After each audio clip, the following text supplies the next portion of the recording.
The crack echoed through Prestige department store like a gunshot, freezing every conversation, every footstep, every breath. Maya's cheek burned with the sting of humiliation as much as pain, her designer handbag still clutched in trembling fingers. Around her, dozens of shoppers stood paralyzed, their phones already rising like digital witnesses to capture what had just happened. Store manager Derek Walsh towered over her, his face twisted with the kind of rage that came from someone drunk on their own small power. "I don't care what sob story you're spinning, lady. We have cameras. We saw you stuff that necklace in your purse." The metallic taste of blood touched Maya's tongue where she'd bitten it. The scent of expensive perfume from the nearby cosmetics counter mixed with something sharper. Fear, anger, the electric tension of a crowd holding its collective breath. Before I go further, tell me in the comments where you're watching from. And if you're hooked already, a like and subscribe will keep these stories coming. Maya's voice came out steadier than she felt. "Sir, I think there's been a misunderstanding. Don't you dare try to talk your way out of this." Derek's voice carried across the marble floors, bouncing off crystal chandeliers that cost more than most people's cars. Security already called the police. You people always think you can just walk in here and... Mr. Walsh. The quiet interruption came from behind the jewelry counter. Sarah, a young sales associate with kind eyes, stepped forward with something glinting in her palm. I found a necklace. It fell behind a display case when Mrs. She paused, looking at Maya with sudden recognition flickering across her face. When the customer was examining it, the store went silent again, but this was different. This was the kind of silence that came before thunder. Derek's face flushed red, but instead of backing down, he doubled down. That doesn't prove anything. She could have been working with an accomplice. These people. Maya's voice dropped to barely above a whisper, but somehow it carried to every corner of the store. She touched her cheek where his hand had left its mark, and something shifted in her posture. The trembling stopped. Her spine straightened. For the first time since the slap, she looked directly at Derek Walsh, and he saw something in her eyes that made him take an involuntary step back. "Do you know who I am?" she asked, her voice growing stronger with each word. Derek scoffed, but there was less conviction in it now. Some entitled customer who thinks money talks. Maya reached into her purse, the same purse he'd accused her of shoplifting with, and pulled out a business card. Not just any business card. The heavy stock paper with embossed gold lettering that every employee of Prestige department store received in their orientation packet. The card that bore the logo of Phoenix Holdings, the parent company that owned every Prestige location in the country. The card that read, Maya Okafor, CEO and founder. Sarah gasped audibly. A few shoppers began murmuring to each other, and Maya could hear fragments. "Is that really? Oh my God, I think it is. Isn't she the woman who..." But Derek wasn't reading the card. Derek was staring at Maya's face, at the way she held herself, at the quiet power that seemed to radiate from her now that the initial shock had worn off. And for the first time in his 12-year career of pushing people around from behind his little manager's desk, Derek Walsh realized he might have just made the biggest mistake of his life. The question wasn't whether Maya Okafor would fire him. The question was what else she might do first. Derek's hand trembled as he reached for the business card, his earlier bravado evaporating like morning mist. The thick cardstock felt impossibly heavy between his fingers, each embossed letter seeming to burn itself into his retinas. Phoenix Holdings, CEO and founder. The woman he just struck across the face in front of 50 witnesses owned not just this store, but the entire chain. This is fake, he stammered, but his voice cracked on the lie. Around them, the crowd had grown thicker. Phones were recording from every angle, capturing his pale face, his shaking hands, the sheer terror creeping into his eyes. Maya said nothing. She simply pulled out her phone, not to record like everyone else, but to make a call. Her fingers moved with practiced precision across the screen, and Derek watched in growing horror as she selected a contact labeled James Morrison, head of security, corporate. "James? It's Maya. I'm at the downtown location." "Yes, the flagship store." Her voice was calm, professional, as if she was discussing quarterly reports instead of standing in the aftermath of a public humiliation. "I need you here immediately." Bring the termination paperwork for Derek Walsh. Employee ID. Let me see. She glanced at Derek's name tag with the kind of clinical interest a scientist might show a specimen. Employee ID 4471. And James? Call legal. We may have a situation that extends beyond simple employment issues. Derek felt his knees go weak. Wait, please, Maya ended the call and finally looked at him again. Really looked at him. And Derek saw something in her expression that was worse than anger, worse than rage. He saw disappointment. The kind of profound, soul-deep disappointment that a parent might show a child who had done something unforgivable. Do you have children, Mr. Walsh? She asked quietly. The question caught him off guard. Yes. 2 daughters. And if someone struck one of your daughters across the face in public, accused her of stealing, humiliated her in front of strangers based on nothing more than the color of her skin.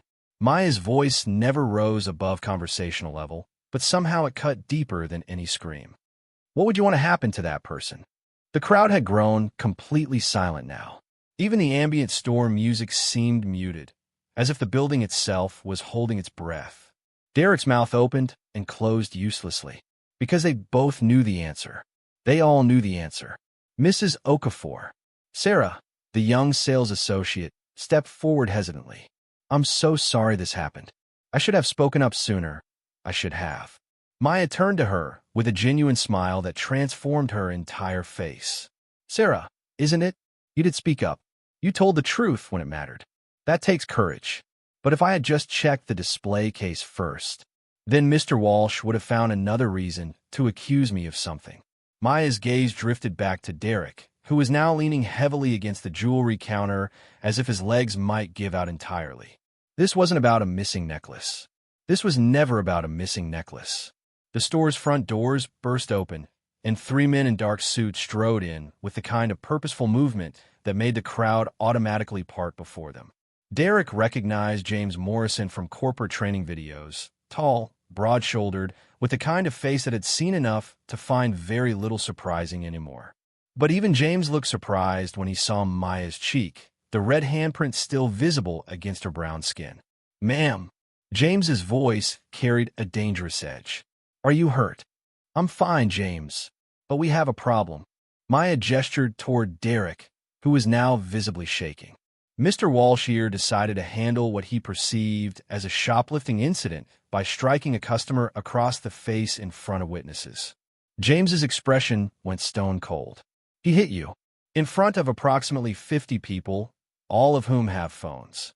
Maya's voice remained steady, but Derek caught something new in it, a steel core that spoke of boardroom battles fought and won. This incident is already being uploaded to social media. By tomorrow morning, it will be national news. The question is, how do we handle this? Derek found his voice, though it came out as barely more than a whisper. Mrs. Okafor, please. I have a family. I need this job. I'm sorry. I'm so sorry. Maya studied him for a long moment. Are you sorry because you hit a customer, Mr. Walsh? Or are you sorry because that customer turned out to be someone who could destroy your career? The question hung in the air like a blade, and Derek's hesitation before answering told everyone in that store everything they needed to know. James, Maya said quietly, clear the store, gently but firmly, and get me a private office. I think Mr. Walsh, and I need to have a conversation about accountability. As the security team began ushering customers toward the exits, Derek caught sight of himself in one of the store's mirrors. He looked exactly like what he was, a small man who had finally met someone bigger than his petty authority.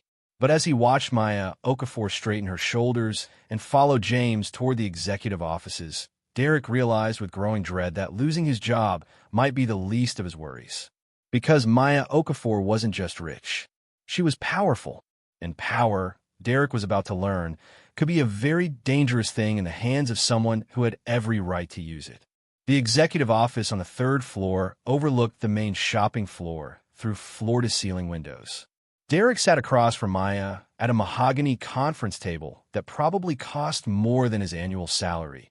His termination papers spread before him like a death sentence. James Morrison stood by the door, arms crossed, while a woman in an expensive suit, Legal, Derek assumed, sat quietly taking notes. But it was the laptop screen facing Derek that made his blood run cold. Video after video played in an endless loop. The slap. His words. His face twisted with contempt as he said, "You people," over and over again. The view count on the first video had already reached 50,000 and climbing. The comments section was a waterfall of outrage. 12 years, Maya said, closing the laptop with a soft click. 12 years you've worked for my company.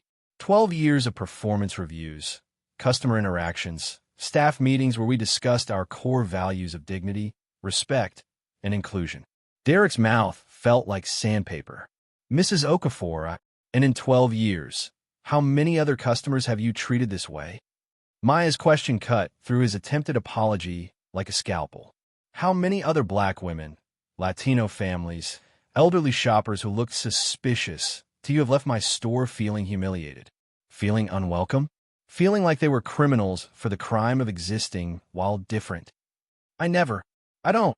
But Derek's protest died in his throat because they both knew it was a lie. The pattern was there in his employment record, spread across the table. Customer complaints, hushed transfers of staff who'd spoken up, a dozen small abuses of power that had been overlooked because Derek met his sales quotas and kept the petty theft numbers low. Maya leaned back in her chair, and for the first time since entering the office, she looked tired. Bone deep, soul tired in a way that spoke of fighting battles that should never have needed fighting. "Do you know why I built this company, Mr. Walsh?" Derek shook his head mutely. "I was 19 years old, working part-time at a department store not unlike this one, while I put myself through business school. I saved for 3 months to buy a dress for my graduation ceremony. A simple black dress, nothing fancy, but it was the most expensive thing I'd ever owned." Maya's voice grew distant, lost in memory. "The store manager followed me around the entire time I was shopping, made comments about whether I could really afford the items I was looking at. When I finally made my purchase, he insisted on calling my bank to verify my card wasn't stolen." Derek felt something cold settle in his stomach. "I swore that day that if I ever had the power to create spaces where people like me, where anyone could shop with dignity, I would do it. Every store I opened, every employee I hired, every policy I put in place was designed to ensure that no customer would ever feel what I felt that day." Maya stood and walked to the window, looking down at the main floor where normal life was slowly resuming. Customers browsing, sales associates helping, the everyday commerce of a successful business. "And you, Mr. Walsh, you took all of that and threw it away for what?" "The petty satisfaction of putting someone you saw as beneath you in their place." "I didn't know it was you," Derek whispered, and immediately realized how much worse that made it sound. Maya turned back to him, and her expression was almost pitying. "That's exactly the problem. You didn't know it was me. You saw a black woman you thought was powerless, and you treated her accordingly. If I had been powerless, if I had been just another customer with no recourse, no voice, no ability to fight back, would that have made what you did acceptable?" Derek's silence was answer enough. "James," Maya said quietly, "what's the legal exposure here?" The woman from legal looked up from her notes. "Significant. Assault, civil rights violation, possible hate crime charges. The video evidence is overwhelming. If Mr. Walsh were prosecuted to the fullest extent, prison time," James finished grimly. Derek felt the room spin around him. "Please," he managed. "My daughters. They'll see this. Everyone will see this. My family will be destroyed." Maya studied him for a long moment. "Your family will be destroyed," she repeated slowly. "And what about my family, Mr. Walsh? My husband, who will watch his wife being struck across the face on national television. My mother, who marched in Birmingham so that her daughter could one day shop anywhere without fear. My nieces and nephews, who will learn from this video that there are still people in positions of authority who see them as criminals first and children second." Each word landed like a physical blow, and Derek felt himself shrinking smaller and smaller. But then Maya did something unexpected. She sat back down across from him. "I could destroy you," she said simply. "I could press charges, pursue every legal remedy available, ensure that you never work in retail again. I could make you the poster child for everything wrong with how people like you treat people like me. And part of me, the 19-year-old girl who was humiliated in a store just like this one, part of me wants to do exactly that. Derek held his breath. But I built this company on the belief that people can be better than their worst moments. That dignity and second chances aren't privileges to be earned. They're rights to be respected. Maya leaned forward. So here's what's going to happen. You're fired, effective immediately. You'll be blacklisted from our company permanently. But I'm not pressing charges. Derek's relief was so profound he nearly collapsed. However, Maya continued, her voice hardening again. You're going to do something for me. You're going to enroll in sensitivity training. Real training, not some corporate seminar.